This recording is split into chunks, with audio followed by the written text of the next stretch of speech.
James Melendez, thank you for coming by my tasting table today. This gin is next from the producer Inverroche.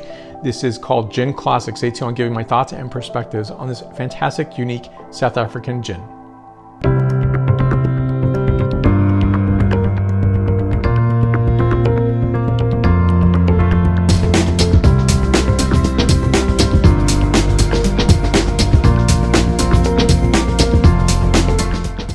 So when I go to a specialty wine and spirits retailer, I will see many more gins that I saw, just say 10 years ago.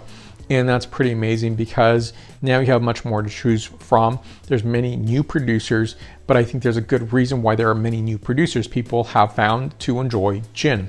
That's a wonderful thing, but it's also really understanding gin in terms of what people are seeking. Now, gin used to be very much the mainline brands spread throughout the United States and around the world. And then you see a lot of pull coming from smaller producers and producers who had some great ideas, who came to the marketplace introducing their gins and their vision for what gin is, and especially including materials from their region. That is a really exciting thing to have. So before I even get started to talk more about the gin, give you some notes on it, I want to show you the packaging. I think it's nicely done. It's a very cool, slim package. And here's a front label and here's a back label. Here's a picture on the background here. It's a little hard to read, so I'm just point out that the lot number, first of all, it's produced from or distilled from sugar cane. The lot number is 7690779. Now you'll see here distilled from sugar cane. And think about that. They also produce a rum.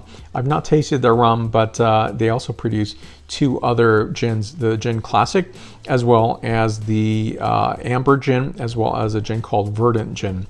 And here's a packaging that comes with it. So it's a nice box. This could be a nice giftable as well. And here's a back label. It's pretty much the same copy that you see on the back of the bottle itself, but also it says here that alcohol is addictive. I believe this is a marking that is required by the South African government in case this is sold in South Africa, or maybe it's even required for export as well. I'm not really sure about that.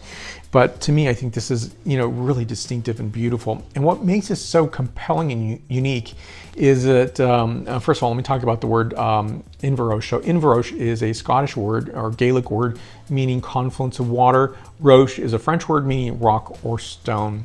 Is a region. There's 6 floral kingdoms on planet Earth. Now here's a picture of what this looks like right here. And you can see that there's a huge number of species, floral species in this region. And the fynbos has more of them than any other place on the planet. So out of the other 5 other regions, floral kingdoms, this one has about 6,000 that are unique and endemic to that region, and 9,000 that are total of the number you might find in a floral kingdom. So if you're going to try a gin and you're going to buy this and you're going to mix with it, a lot of people do. Probably 9 out of 10 people will mix. There's a tradition that some people will drink it straight. It's maybe with ice. And in some restaurants, they might enjoy this as a starter course. I've had a flight of gins before at a restaurant and a bar, and you're just tasting small amounts, not a lot, right? And this does mix very, very well. And some gins, in my opinion, do not mix well with other ingredients, maybe even tonic water. This one does handsomely. Now this price point is $39.99, 43% ABV. Let me talk about the nose as well as a palate experience. So on this, I'm getting nose of a very rich floral characterization, Amalfi lemon, black and blue fruit notes, which I would not expect, but I would attribute to fynbos material, as well as spice to this, and mineral notation. Oyster shell definitely comes through with this, as well as pine nuts that are just roasted for that earthy and yet slightly sweet characterization. Next, the palate characterization. So a unique combination on this of lemon zest, blueberry acai notes, which I think is attributed to the fynbos material, fresh floral, dried red rose petal, black walnut, and spice notes on this. So this is a 98-point gin out of 100 points. Uniquely different. It mixes well. Would I buy this again? Absolutely. And I look forward to trying the 2 other gins they are producing. I think this is a unique way of tasting the planet, if you will, being able to taste fynbos.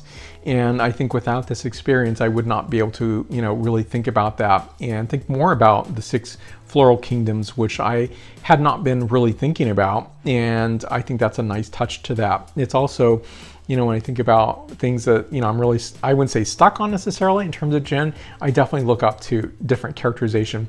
I definitely want something familiar in terms of my gin. Yes, I get it, not just juniper, but a little bit more than that. A beautiful gin altogether, again, 98 points out of 100 points. Stay tuned for more reviews to come, more gin, more wine accessories, wine glasses, wine, and so forth. I appreciate your support. So thank you for watching. Be sure to subscribe to this channel again, and be sure to give a like. I will see you very soon. You'll find me on Facebook, Twitter, Instagram, LinkedIn, and WordPress. Santé.